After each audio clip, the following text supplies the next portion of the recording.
स्वागत है। देखिए, 7वां चरण का नोटिफिकेशन तो अविलंब निकलनी चाहिए। अभी हम लोग भोजपुर के अपने ही विधानसभा क्षेत्र में पौना में 21 अक्टूबर को सड़क पे स्कूल आंदोलन हम लोगों ने चलाया आरवाई आयशा के नेतृत्व में। उसमें ये प्रमुख मुद्दा था कि 7 घंटी पढ़ाई बिहार के स्कूलों में नहीं हो रही है। अज्ञाव विधानसभा हो, भोजपुर जिला हो और पूरे बिहार में स्कूलों में 7 घंटी पढ़ाई आज सपना हो गया है, क्योंकि टीचर्स नहीं हैं। तो जब टीचर नहीं है तो 7 घंटी पढ़ाई होगी कैसे। और जो गांव के स्कूल है, जाहिर सी बात है कि गांव के स्कूल में गरीबों के, मजलूमों के, मजदूर किसानों के बच्चे हैं, बच्चियां हैं, तो उनके भविष्य के बिना बिहार का भविष्य आगे बढ़ ही नहीं सकता है। इसलिए 7वां चरण शिक्षक बहाली की नोटिफिकेशन जितना जल्द हो सके सरकार को जारी करनी चाहिए। अब जैसा कि आपने बताया कि टीचर का कमी है इतना, तो फिर आखिर बहाली क्यों नहीं आ रहा है सर? इतना जो अभ्यर्थी हैं उन लोगों को क्यों भरमाया जा रहा है? क्यों फौरन बहाली, फौरन नोटिफिकेशन निकालनी चाहिए।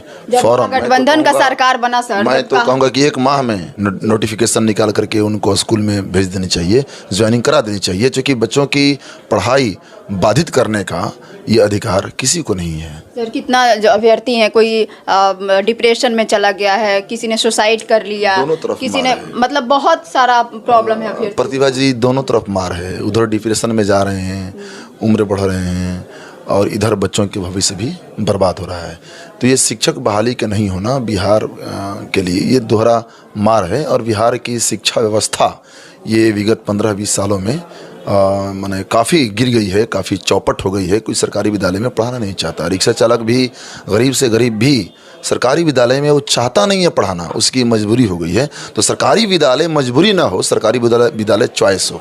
सर, आपसे भी हम बहुत बार बात किए हैं, आपका बहुत बार बाइट लिए हैं 7वें चरण पे। आपने कहा भी था कि हम शिक्षा मंत्री से मिल रहे हैं, हम कई नेता, मतलब मुख्यमंत्री से मिलेंगे और बात करेंगे 7वां चरण पे। निश्चित ही मिलेंगे, लेकिन अभी हम देख रहे हैं कि सीएम साहब अभी बाहर गए थे, तो लगातार लोग दौरे पर आ रहे हैं, चल रहा है, तो हम लोग मिलेंगे। हमारे चूँकि हम लोग एमएलए हैं, एमएलए होने के साथ साथ एक युवा संगठन का मैं नेशनल प्रेसिडेंट हूँ, तो आरवाई का, तो हम लोग एक हमारे युवा संगठन का भी ये प्रमुख एजेंडा है। रोज़गार के साथ साथ बिहार में रोज़गार में एक बहुत बड़ा ये सेक्टर है शिक्षक बहाली।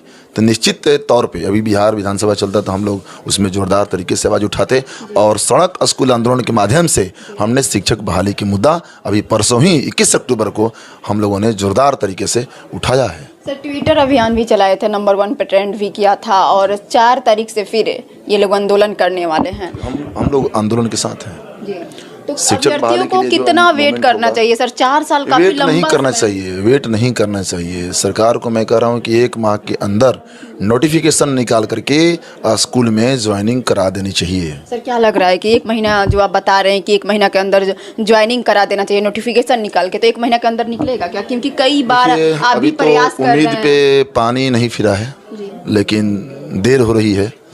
तो देर होने से हम लोग भी जो चाहिए, जो इस नई सरकार से जो उम्मीद है, तो उम्मीद पे तो पानी नहीं मतलब कि ये सरकार अभी फेरी है, लेकिन देर करना बिहार के लिए ठीक नहीं है। क्या तेजस्वी यादव जो वादा किए थे अपने वादों से मुकर गए? ना, आप कैसे कहेंगे कि अभी मुकर गए? कैसे? अभी तो लगातार हो रहा है। पहली कैबिनेट बैठक में सर, पहली कैबिनेट बैठक में वैसे तो आप वो कहते हैं कि हम सीएम, हम तो बोले थे कि हम सीएम बनेंगे, तो अभी तो ड्यूटी सीएम है। तो इसलिए तेजस्वी जी भी और नीतीश जी भी, अभी हम देख रहे हैं कि जो बीजेपी के साथ नीतीश जी थे और अभी जो महागठबंधन के साथ आए हैं, राजद माले के साथ आए हैं, तो राजद माले के साथ आए हैं तो खुलकर काम कर रहे हैं रोज़गार के लिए। वो लगातार हेल्थ डिपार्टमेंट में, एजुकेशन डिपार्टमेंट में लगातार पहलकदमियाँ ली जा रही हैं। लेकिन मैं कह रहा हूँ कि 1 माह में, इस सरकार से मैं भी डिमांड कर रहा हूँ, मैं भी चाह रहा हूँ कि 1 माह में नोटिफिकेशन निकाल करके उनको ज्वाइनिंग करा देनी चाहिए, क्योंकि बिहार के स्कूल चल सके, पढ़ाई हो, केवल घंटियाँ नहीं बजे, घंटियाँ बजे बिहार के स्कूलों में, तो पढ़ाई हो और चॉइस हो। सरकारी विद्यालय मजबूरी नहीं।